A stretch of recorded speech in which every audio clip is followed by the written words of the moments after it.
ये शांत भाव में सबका स्वागत।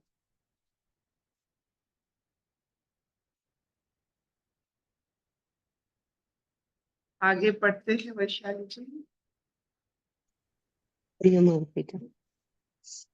हरिओम आंटी। हरिओम सब प्रेमियों को। हम लोग गीता का 10वां अध्याय पढ़ रहे हैं। उसमें हम आज आखिरी श्लोक पढ़ेंगे, श्लोक नंबर 42। इसमें भगवान आगे बोल रहे हैं, श्री भगवान उवाच अथवा बहुनैतेन किं ज्ञातेन तवार्जुन विष्ठभ्याहमिदं कृत्स्नम् एकांशेन स्थितो जगत् अथवा बहुनैतेन किं ज्ञातेन तवार्जुन विष्ठभ्याहमिदं कृत्स्नम् एकांशेन स्थितो जगत्। अथवा हे अर्जुन, इस बहुत जानने से तेरा क्या प्रयोजन है? मैं इस संपूर्ण जगत को अपनी योग शक्ति के एक अंश मात्र से धारण करके स्थित हूँ।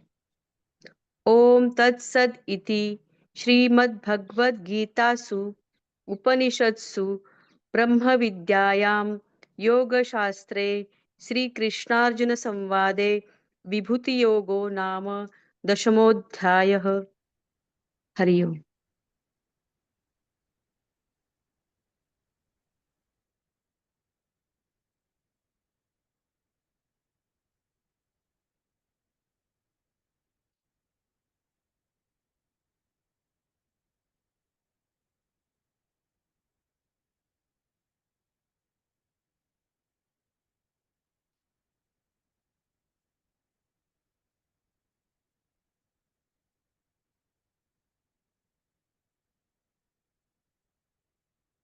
जहां भी देखे हम, चाहे समंदर में देखे, आकाश में देखे, अंतरिक्ष में देखे, प्रकृति देखे, ब्रह्मांड में देखे, इतना वैभव है सब जगह कि जीवन बीत जाता है इस वैभव को देखते देखते। आपने नेशनल ज्योग्राफी चैनल में देखा होगा, एक चींटी के साथ भी आप रहते हो, चींटियों का जीवन के बारे में, उनकी उन्नत चेतना के बारे में सोचते सोचते जीवन किसी किसी का खत्म हो जाता है। कोई पत्ते के बारे में, कोई फूल के बारे में, कोई जगह के बारे में, कोई पशुओं के बारे में। तो सब जगह ऐसा अनुभूति भरा है कि मनुष्य का जीवन उसे ढूंढते ढूंढते, खोजते खोजते, निरीक्षण करते करते समाप्त हो जा रहा। फिर भी वो समाप्त नहीं होता। चींटियों के जीवन में भी आज भी रिसर्च हो रही है। इसका मतलब क्या? हर चीज विराट, अंतहीन है। हमारा सोच, मनुष्य का सोच एक निर्धारित सोच है, विराट सोच नहीं है कि सब वो जान सके। सब जानने के लिए शायद बहुत सारे जन्म लगता होगा, लग रहा है। अभी तक रिसर्च चालू है। इसका मतलब क्या है? आप कहीं से भी शुरू करो, जितना छोटा, जितना सूक्ष्म, जो लगता है बस एक दो दिन की कहानी है, पूरा जीवन बीत जाता है उस एक दो दिन की कहानी को समझते समझते। तो सबका विराट के साथ रिश्ता है, नाता। ये विराटता, ये हर जगह में, जो हर पहलू में जो बारीकी भरी पड़ी है यहाँ, सोच से भी बाहर है। हम तो सिर्फ एक, जो जिसे कहते हैं वी आर जस्ट गेसिंग क्या हो सकता है। हम एलोपैथी मेडिसिन में ये कह सकते हैं कि अभी तक हम कुछ नहीं बदला, मृत्यु अभी तक वही 60 साल में, 70 साल में, 100 साल में हो रही है, अभी तक 200 साल नहीं गया।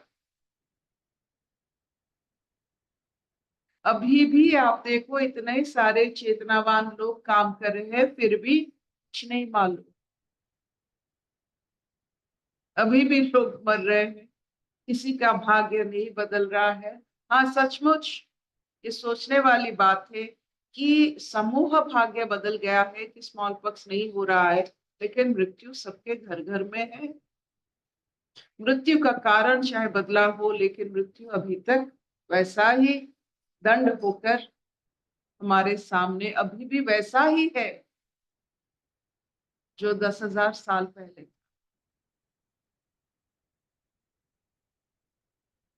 इसका मतलब क्या होता है कि कोई भी जिसको आप छोटी चीज मानते हो, उसमें विराट सत्ता अंतर्निहित है।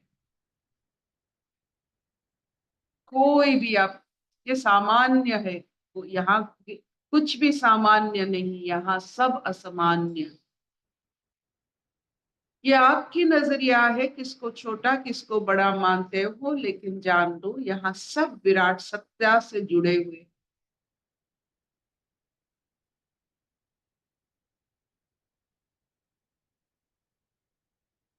तो आप जो विराट सत्ता से जुड़े हुए हो, जो आप कोई भी चीज आप देखते हो, सुनते हो, महसूस करते हो, छूते हो, सांस लेते हो, सब विराट सत्ता से जुड़ा हुआ। एवरीवन इज लिंक्ड टू ईश्वर। अब क्या करो, अगर सब विराट सत्ता से जुड़े हुए हो, आप यहाँ क्या कर सकते हो?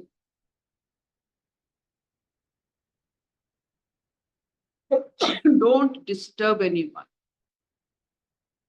सब जुड़े हुए हैं। आपकी नादानियों की वजह से, आपकी अज्ञान की वजह से किसी को अस्त व्यस्त मत करो। शांत हो जाओ, जो जैसा है उसको वैसे छोड़ दो। आपने देखा होगा कि जब खरोच होता है, आप जब छोड़ देते हो जल्दी सूख जाता है, खरोच के साथ लगोगे तो सूखेगा नहीं, इट विल बिकम कैंसरस।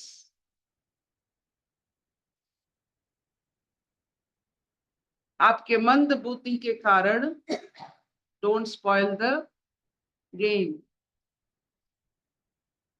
छोड़ दो सबको, सब बड़े सत्ता के साथ जुड़े हुए। आपको जब ये पहचान आ जाता है, विभूति योग समाप्त होता है।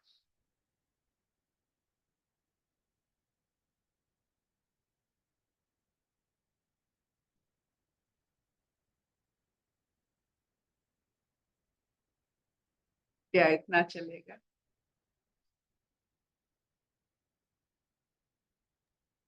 Right, बेटा। Will this do?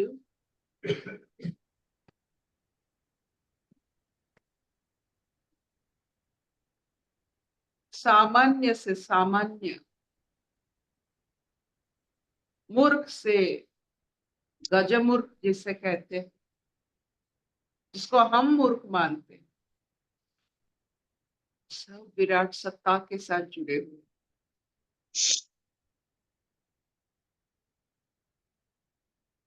किसी को भी पकड़ लो, शुरू कर लो अपना खोज, आप देखोगे सब एक विराट सत्ता के साथ उनका संबंध है। छोड़ दो, सब सही।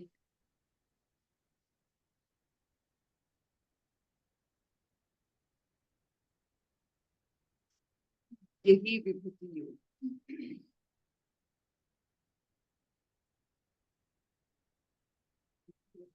कोई प्रश्न है तो पूछिए।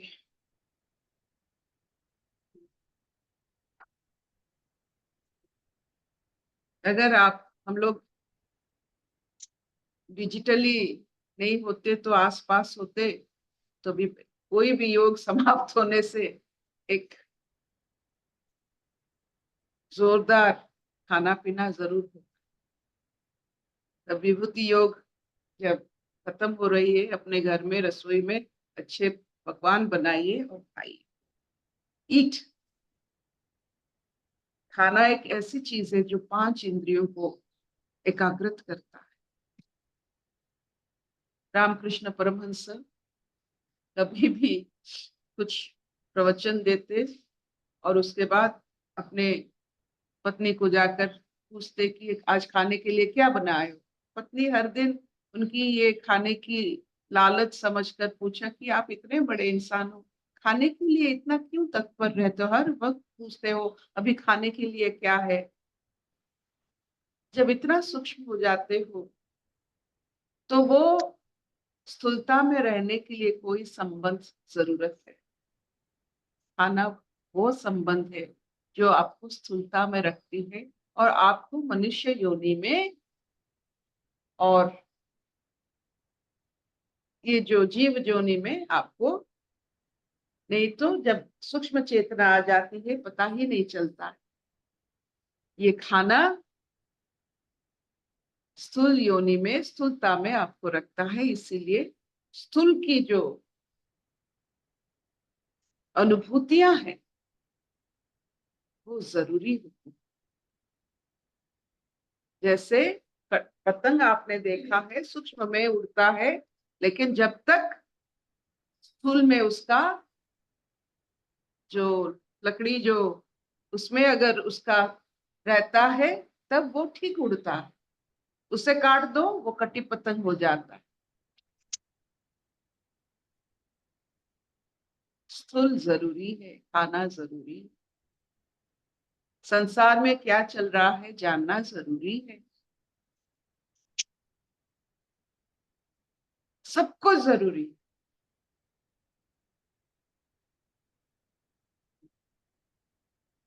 अशतो मान सत्कमय, तमसो मान ज्योतिर्गमय, मृत्युर्मान अमृतंगमय। सर्वे सुखिनः सन्तु, सर्वे सन्तु निरामया, सर्वे भद्राणि पश्यन्तु, मा कश्चित् दुःखभाग् भवेत्।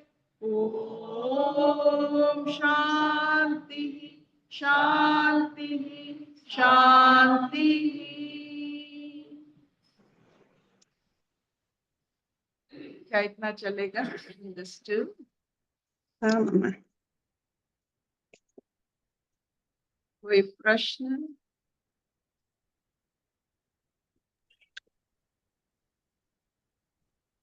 बोलो, कोई किसी का कुछ भाव हो, शैली कुछ बोलो।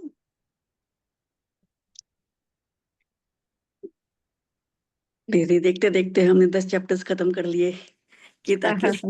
हाँ। विभूति योग खत्म हो गया आज। जो आपने बोला ना कि सूक्ष्मता आती रहती है तो स्थूलता से जुड़ने के लिए कुछ ना कुछ चाहिए होता है, तो खाना बहुत इंपॉर्टेंट चीज है। खाने से बिल्कुल खाने से जुड़ा जा सकता है और मतलब जरूरी भी है शरीर के लिए। तो यही लगता है दीदी सही में, जैसे जैसे आंटी के पास बैठते बैठते जैसे जैसे ना ये सब चिंताएं, दुख, पास्ट, ये सब के ऊपर जो ग्रिप है खत्म होती रहती है ना, ये जैसे जैसे, तो ऐसे लगता है कि ऐसे तो हम जुड़े ही नहीं रहेंगे। ऐसे तो हम बिल्कुल मतलब प्रकृति से, क्योंकि एक तरीके से ना इंटरेस्ट भी खत्म होने लगता है फिर किसी भी चीज में ना उसके बाद, क्योंकि वो सब चीजें इमटेरियल लगने लगती है, ऐसे निरर्थक सी लगने लगती हैं। तो जा जाके ना जबरदस्ती उसके अंदर जुड़ना पड़ता है। तो जो आज आपने बोला कि जब भगवान रामकृष्ण थे तो वो खाने के साथ जुड़े हुए थे, तो वो कितना एक सूक्ष्मता वाली बात है कि वो खाने के साथ जुड़े ही रहते थे। और उन्होंने तब जब कहा था कि जिस दिन से मैं खाना खाना छोड़ दूंगा ना, समझ लेना मेरी मृत्यु हो जाएगी। तो उस दिन एक्चुअली शरीर छूट जाता है, जिस दिन हम संसार से जुड़ना छोड़, मतलब ये प्रकृति से जितना हमारा जुड़ाव खत्म होता रहता है ना, हमारा एक्चुअली शरीर छूटता ही रहता है। बस एक वो फिजिकली रह जाता है, दिखाई देने को ढांचा रह जाता है, बाकी वो छूटता ही रहता है। तो कुछ ना कुछ करके ना उसको जोड़ के रखना। आपके ना कई बातें दीदी बड़ी डिफरेंट होती हैं। उस दिन हम आपके जाने के बाद बात कर रहे थे दंड के बारे में, मुझे बहुत अच्छा लगा था उस दिन।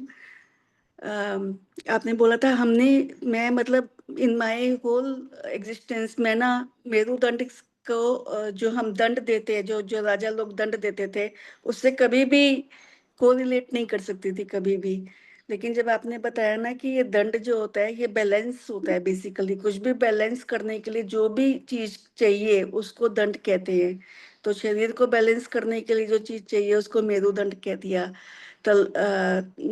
ये जो तराजू को बैलेंस करने के लिए वो बीच वाले डंडे को दंड कह दिया। ऐसे ही जो राजा लोग अपनी प्रजा में बैलेंसिंग क्रिएट करने के लिए जो भी न्याय का सिस्टम डाला उसको दंड कह दिया। तो एक छोटा सा शब्द जो है ये हमारी संस्कृति में कैसे कैसे एक ही मीनिंग से यूज हुआ है। ऐसा लगता है कि जैसे ये इंग्लिश में क्या बोलते हैं उसको, जो एक वर्ड होता है जिसके मल्टीपल मीनिंग्स होते हैं, सिनोनिम सिनोनिम्स।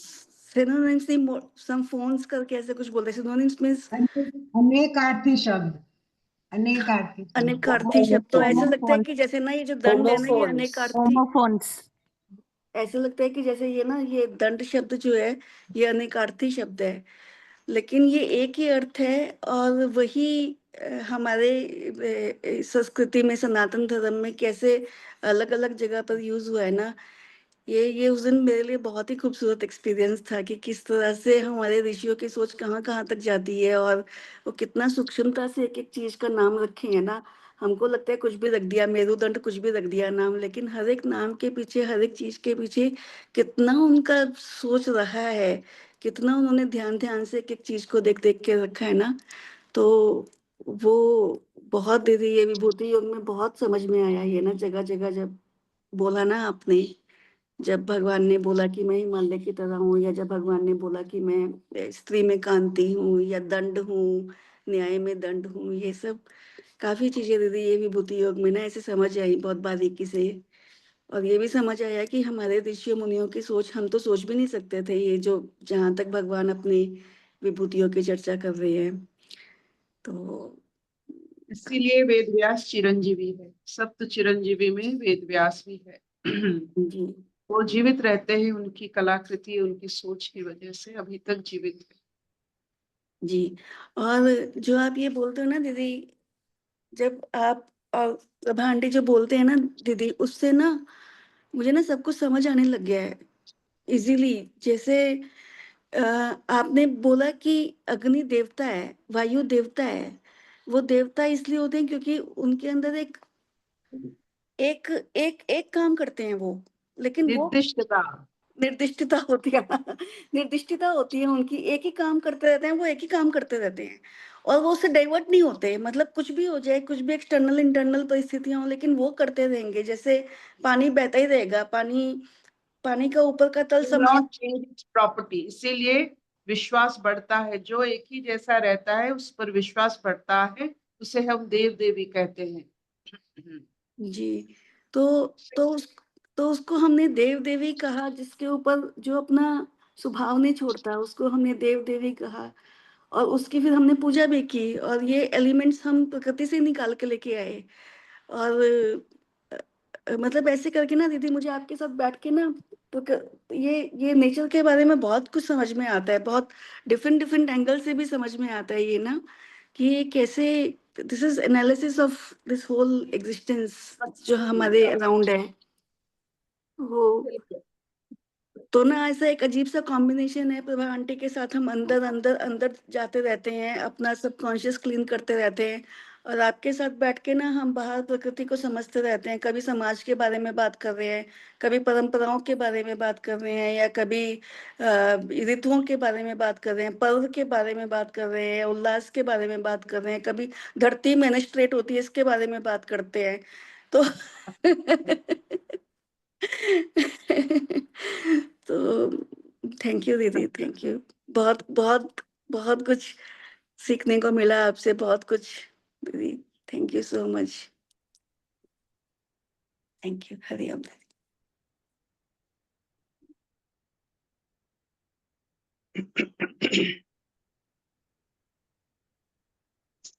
हम्म।